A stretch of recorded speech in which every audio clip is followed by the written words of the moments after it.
안녕하십니까. 경제일보 뉴스 브리핑입니다. 2026년 2월 11일의 주요 소식을 전해드립니다. 네, 오늘은 우리금융그룹의 작년 성적표를 함께 열어보겠습니다. 역대급 실적을 달성했다고 하는데 그 비결은 무엇이었는지, 또 앞으로의 과제는 뭔지 차근차근 짚어보겠습니다. 자, 첫 번째 소식입니다. 우리금융그룹이 2025년 말 그대로 역대급 실적을 기록했습니다. 그룹 설립 이후 사상 최대 실적을 달성한 건데요. 숫자를 보면 더 와닿으실 겁니다. 2025년 한 해 동안 벌어들인 순이익이 무려 3조 1,413억 원입니다. 전년 대비 1.8% 늘어난 것도 물론 의미 있지만 무엇보다 그룹 역사상 가장 큰 이익을 냈다는 점이 정말 중요하죠. 아니, 이렇게 엄청난 실적, 도대체 어디서 나온 걸까요? 그 비밀의 열쇠는 바로 전통적인 이자 장사에서 벗어난 비이자 이익에 있었습니다. 새로운 성장 엔진을 제대로 장착한 거죠. 보통 은행들은 예금과 대출의 금리 차이, 즉 이자이익으로 돈을 벌잖아요. 그런데 요즘처럼 금리가 오락가락할 때는 이것만 믿고 가기엔 좀 불안하죠. 우리금융이 바로 이 지점을 파고들어서 수수료나 투자 수익 같은 비이자이익 부문을 치우는 전략을 썼는데 이게 제대로 먹혀 들어간 겁니다. 보세요. 2025년 비이자이익이 1조 9천억 원을 훌쩍 넘겼습니다. 1년 전보다 무려 24%나 급증한 수치예요.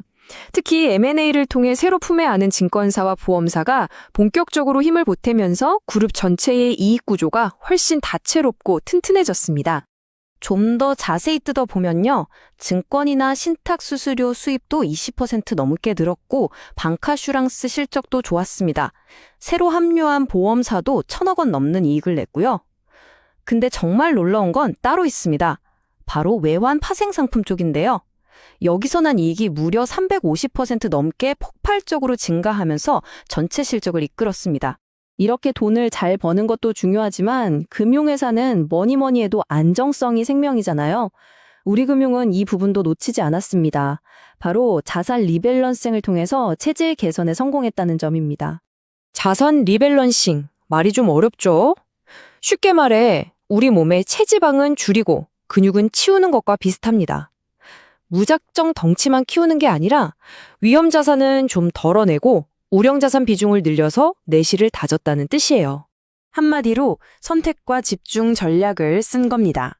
상대적으로 안전한 우량 대기업 대출은 5.5% 늘리고 경기가 안 좋을 때 좀 위험할 수 있는 중소기업 대출은 6.2% 줄인 거죠. 불확실한 시장 상황에 대비해서 안정성을 최우선으로 둔 아주 전략적인 판단이라고 볼 수 있습니다. 이런 노력 덕분에 회사의 위기 대응 능력, 즉 기초 체력이 눈에 띄게 좋아졌습니다. 금융회사의 핵심 자본 건전성을 보여주는 지표인 보통주 자본 비율, CET1 비율이 12.9%까지 올랐거든요. 이건 외부 충격이 와도 충분히 버틸 수 있는 자본 근육이 더 단단해졌다는 아주 긍정적인 신호입니다. 하지만 이렇게 좋은 소식만 있었던 건 아닙니다. 이 화려한 실적이라는 동전의 뒷면에는 우리가 좀 주의 깊게 봐야 할 경고등이 켜져 있었습니다. 바로 건전성 지표가 나빠졌다는 문제인데요. 네, 바로 이 건전성 지표. 앞으로 우리 금융이 지금의 성장세를 계속 이어갈 수 있을지를 가늠해 볼 수 있는 아주 중요한 변수가 될 겁니다. 표를 한번 보시죠. 먼저 NPL, 즉 부실 채권 비율이 소폭 올랐습니다. 쉽게 말해 떼일 위험이 있는 돈의 비중이 좀 늘었다는 거라 썩 좋은 신호는 아니죠. 그런데 더 우려되는 건 NPL 커버리지 비율이 23.8%포인트나 뚝 떨어졌다는 점입니다. 이게 뭐냐면 부실에 대비해서 쌓아둔 비상금, 일종의 방패 같은 거거든요. 이 방패가 얇아졌다는 건 그만큼 리스크 관리 능력이 약해졌다고 해석될 수 있습니다. 자, 그렇다면 우리금융은 이런 위험 신호를 어떻게 관리하고 주주들을 위해서는 또 어떤 계획을 세우고 있을까요? 마지막으로 미래과제와 주주 환원 정책을 살펴보겠습니다. 일단 주주들을 위해서 아주 통 큰 선물을 약속했습니다. 2천억 원어치 자사주를 사들여 소각하기로 했는데요. 이건 작년보다 33%나 늘어난 규모입니다. 또 주주들에게 직접 나눠주는 배당금도 매년 10% 이상 꾸준히 올리겠다고 발표했죠. 번 돈을 주주들과 적극적으로 나누겠다는 의지를 확실히 보여준 셈입니다. 우리금융 측은 앞으로 연체율 같은 위험 지표를 철저히 관리하고 위기 대비 비상금도 충분히 쌓아서 실적의 지속 가능성을 높이겠다고 강조했습니다.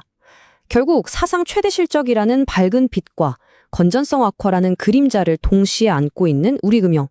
과연 이 리스크를 성공적으로 관리하면서 성장을 이어갈 수 있을지 앞으로의 행보가 더욱 주목됩니다. 오늘 소식은 여기까지입니다. 시청해주셔서 감사합니다.